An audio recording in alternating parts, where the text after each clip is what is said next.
तो Euclid's division lemma की दूसरी एप्लीकेशन शुरू करते हैं ना। पहली थी एचसीएफ, दूसरी है रिप्रेजेंट करना किसी भी पॉजिटिव इंटीजर को किसके टर्म्स में, एक वेरिएबल के टर्म्स में जो भी इंटीजर होगा। ठीक है, अब मैं क्या बोलना चाह रहा हूँ वो एक एग्जाम्पल से देखते हैं। जैसे यहाँ पे एग्जाम्पल दे रखी है, show that every positive integer is in the form of 2q if it is even. है ना, क्या बोला उन्होंने, ये शो करिए कि हर एक पॉजिटिव इंटीजर जो है वो किस फॉर्म में होगा, 2q की फॉर्म में होगा। उसको हम लिख सकते हैं 2q अगर वो इवन है, और उसको लिख सकते हैं हम 2q + 1 अगर वो ऑड है। ये बात समझ में आई। q क्या है, q जो वेरिएबल है हमारा वो कोई भी इंटीजर है। ठीक है, तो क्वेश्चन समझ में आया होगा आपके। चलिए इसको प्रूफ करते हैं। मान लीजिए let a be any positive integer. हमने a एक पॉजिटिव इंटीजर माना।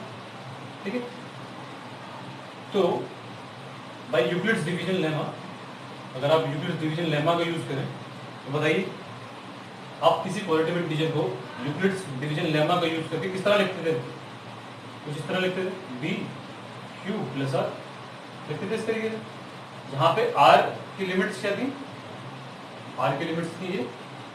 ठीक है, 0 से लेकर और डिवाइजर से कम तक जाएगा, है ना, डिवाइजर के बराबर कभी नहीं होगा, बराबर नहीं होगा। ठीक है, 0 हो सकता है, सही है।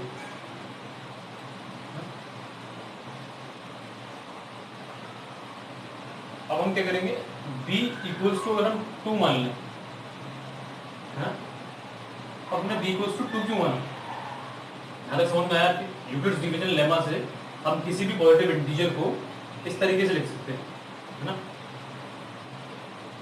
अब हमने यहाँ पर 2 क्यों लिया, 2 इसलिए लिया क्योंकि हमें प्रूफ करना है ना, हमें प्रूफ करना है कि एक पॉजिटिव इंटीजर 2q या फिर 2q + 1 की फॉर्म में हो सकता है। तो अगर मैं 2 ले लूँ b तो यहाँ पे कुछ आएगा 2q + r, यानी कि फॉर्म बनती दिख रही है हमारी। चलिए अगर मैं b को 2 मान लूंगा तो रिमाइंडर मेरा कितना हो जाएगा, 0 और 1। बताइए दो वैल्यूज होंगी जो होंगी। ठीक है, 0 हो सकता है मगर डिवाइजर से छोटा होगा, तो डिवाइजर 2 है तो 0 और 1 वैल्यू बची पड़ी हमारी 2। चलिए अब अगर b 2 है और रिमाइंडर्स की वैल्यू 2 है तो हमें a कितने मिलेंगे, जाहिर सी बात है हमें a कितने मिलेंगे, देयरफॉर a = 2q। जब मैं पहले 2 रखूंगा और रिमाइंडर 0 रखूंगा तो 2q हो जाएगा a, और दूसरी वैल्यू मिलेगी हमें a की, a = 2q + 1। जब मैं रिमाइंडर 1 रखूंगा यहाँ पे, ठीक है, तो मुझे 2 वैल्यूज मिल गई a की। तो मैंने एक चीज तो प्रूव कर दी कि हर एक पॉजिटिव इंटीजर को हम इस तरीके से शो कर सकते हैं, 2 वैल्यूज से, 2q या फिर 2q + 1। अब मुझे एक और चीज प्रूव करनी है कि अगर इवन हो तो 2q हो, और अगर ऑड हो तो क्या हो, 2q + 1 की फॉर्म में हो। चलिए इसको भी देख लेते हैं। अब अगर 2q की बात करूं मैं, पहले ये देखिए कि कोई भी नंबर ऑड इवन कब होता है, इवन कब होता है कोई भी नंबर, जब वो डिवाइड हो सके 2 से। अगर 2 से वो एग्जैक्टली डिवाइड हो रहा है, कंप्लीटली डिवाइड हो रहा है, ठीक है, रिमाइंडर नहीं बच रहा है कुछ, तो उसको हम बोलते हैं इवन नंबर। जैसे 4, 6 सब 2 से डिवाइड हो सकते हैं। ऑड नंबर कौन से होते हैं, जो 2 से एग्जैक्टली डिविजिबल ना हो, सही है, डिविजिबल ना हो, उनको ऑड बोल देते हैं, जैसे 1, 3, 5, 7, 9। ठीक है, ये भी समझ में आया हमारे। तो अगर मैं इसको डिवाइड करूंगा 2 से तो हो जाएगा क्या, 2q को डिवाइड करूंगा 2 से, बिल्कुल हो जाएगा, है ना, हो जाएगा। तो इसका मतलब ये क्या हो गया आपका even positive integer. Positive integer तो पहले ही हुए थे, कहां से हो गया था, यहां से हो गया था, ये पॉजिटिव इंटीजर हो गया, इस तरह लिखते हैं। तो हमारे पास 2 फॉर्म्स आई थी, तो पॉजिटिव इंटीजर वहां से हो गया था। जब हमने 2 से डिवाइड कर सकते हैं इसको, तो ये इवन भी हो गया। इसको अगर मैं डिवाइड करूं 2 से तो ये हो पाएगा क्या, है? ये नहीं हो पाएगा, क्योंकि ये तो हो जाएगा 2 से डिवाइड, बट 1, 2 जो है 1 का फैक्टर नहीं है ना, इसलिए ये डिवाइड नहीं हो पाएगा, सही है। तो इसका मतलब क्या हुआ, ये हमारा ऑड हो गया। तो एक तरीका तो ये हो गया ऑड इवन देखने का कि आप डिविजिबिलिटी से चेक कर लीजिए कि कोई नंबर 2 से डिवाइड हो रहा है कि नहीं हो रहा है। दूसरा तरीका, एक और थोड़ा सिंपल तरीका समझाता हूँ आपको मैं, कि अगर इवन नंबर से मल्टीप्लाई हो रहा है तो वो हमेशा क्या होगा, इवन होगा हमेशा। इवन नंबर अगर ऑड से मल्टीप्लाई हो रहा है तो भी वो हमेशा इवन होगा। समझ रहे हैं बात को? अब देखिए यहाँ पे इवन नंबर है ना, अब इसको आप ऑड से मल्टीप्लाई करिए चाहे इवन से मल्टीप्लाई करिए, वो इवन ही रहेगा। इसका मतलब 2q हमारा हमेशा इवन रहेगा, है ना। एग्जाम्पल तो पता ही है वैसे, बहुत सिंपल है। और अगर ऑड से कर लीजिए आप तो भी इवन रहेगा। समझ में आ रही है? तो सिंपल तरीका हो गया ये। अब इसको देखिए जरा, 2q तो इवन हो गया, हमने प्रूफ कर दिया ऐसे, है ना। इवन इंटू इवन इवन होता है, 2q तो इवन हो गया।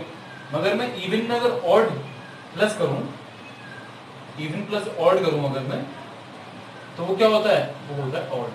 एग्जाम्पल क्या होगी इसकी, 2 + 1 कर लीजिए, कितना हो जाएगा 3, ये हो जाएगा ऑड। तो यानी कि ये हो गया आपका ऑड। ये अंडरस्टैंडिंग के लिए है आपकी, है ना। मगर आप समझेंगे इस तरीके से, लैंग्वेज आप जो लिखेंगे क्वेश्चन में वो ज्यादा बेटर है कि आप इससे लिखें। तो ये डिविजिबल बाई 2 है बट नॉट डिविजिबल बाई 2 है। तो ये एक एग्जाम्पल हो गई, उम्मीद है समझ में आई होगी आपके। एक और एग्जाम्पल देखते हैं और थोड़ा क्लियर हो जाएगा, सही है। दूसरी एग्जाम्पल देखते हैं। अब मान लीजिए क्वेश्चन बोल रहा है, शो करिए आप कि every positive integer is in the form of 4q और 4q + 2 if it is even, ठीक है। या फिर 4q + 1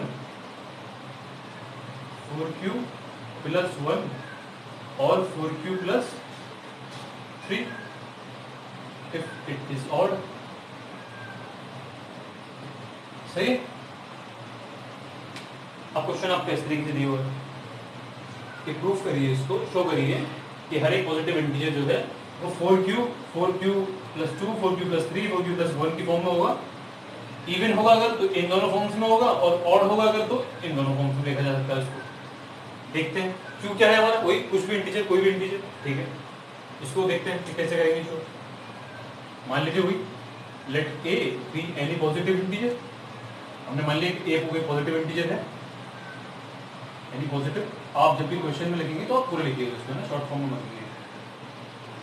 positive integer, then by Euclid's division lemma, इसको भी आप पूरा फुल फॉर्म में लिखिएगा, है ना। यूक्लिड्स डिवीजन लेमा आप किस तरह लिख सकते हैं, ए को, एक पॉजिटिव इंटीजर है उसको आप b q + r की फॉर्म में लिख सकते हैं, जहाँ पे r की वो क्या होती है वैल्यू, r की वैल्यू की रेंज होती है कहाँ से कहाँ तक, 0 से लेकर डिवाइजर से छोटी तक कोई भी वैल्यू ले सकता है r। चलिए अब बताइए मुझे, सोचिए जरा पॉज करके कि b की मैं क्या वैल्यू दूं कि मैं इसको प्रूफ कर पाऊं, है ना।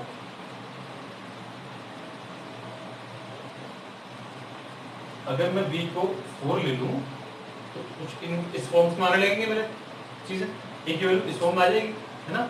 4q हो जाएगा। अगर मैं ये 4 ले लूंगा, b4 ले लूंगा, डिवाइजर 4 ले लूंगा, ठीक है, तो मेरा रिमाइंडर की वैल्यूज क्या हो जाएंगी, रिमाइंडर की वैल्यू हो जाएगी 0, फिर 1, 2 भी हो सकती है, 3 भी हो सकती है, बट 4 नहीं होगी, है ना। डिवाइजर से b से हमेशा छोटा रहेगा तो 3 तक रहेगी, यानी कि 4 वैल्यूज हो गई मेरे पास। जब 4 वैल्यूज रिमाइंडर की हो गई और एक वैल्यू b की है हमारे पास, तो हमारे पास a की कितनी वैल्यूज मिलेंगी, 4, है ना। रिमाइंडर पर डिपेंड करेंगे। दिस इंप्लाइज a की वैल्यूज क्या हो जाएंगी हमारे पास, 4q या फिर 4q + 1 या फिर 4q + 2 या फिर 4q + 3, ठीक है। यहाँ पे रखते जाएंगे 0 1 2 3, तो हमें 4 वैल्यूज मिल जाएंगी रिमाइंडर के हिसाब से। चलिए ये 4 वैल्यूज आ जाए। अब हमारे पास ये तो प्रूव हो गया कि कोई भी पॉजिटिव इंटीजर जो हमने माना था तो हम उसको इस तरीके से लिख सकते हैं, सही। अब अगर मुझे ये प्रूफ करना है कि ऑड इवन, तो मैं चेक कर लूँ कि अगर मैं इसको डिवाइड करूँ तो क्या है, इट इज डिविजिबल बाई जैसे पहले कह रहा बाई 2, तो ये भी डिविजिबल बाई 2। इसका मतलब क्या हो जाएगा, ये हो जाएंगे आपके इवन पॉजिटिव इंटीजर।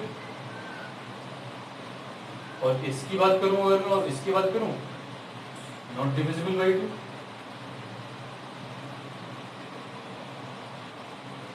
तो ये क्या हो जाएंगे आपके ऑड पॉजिटिव इंटीजर। कोई दिक्कत नहीं है इसमें, समझ में आया हो? अगर नहीं आया तो थोड़ा रिपीट कर लीजिए, है ना, एग्जाम्पल्स को पढ़ लीजिए, बुक में भी पढ़ लीजिए।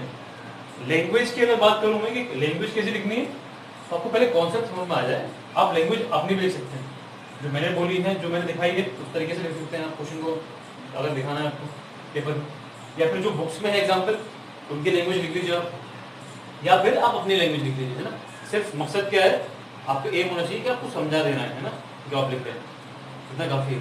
तो अगर समझा आप जब भी पाएंगे लिख के, जब आपको कुछ समझ में आता होगा, है ना, तो आप उसको समझ लीजिए सिर्फ, ठीक है। अगर समझ में नहीं आ रहा तो रिपीट कर लीजिए, फिर आप अपनी लैंग्वेज में लिख सकते हैं।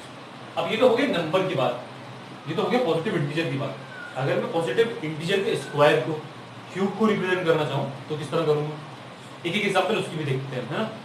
हम देखेंगे स्क्वायर को कैसे करेंगे रिप्रेजेंट और क्यूब को कैसे करेंगे रिप्रेजेंट। ओके, चलिए देखते हैं।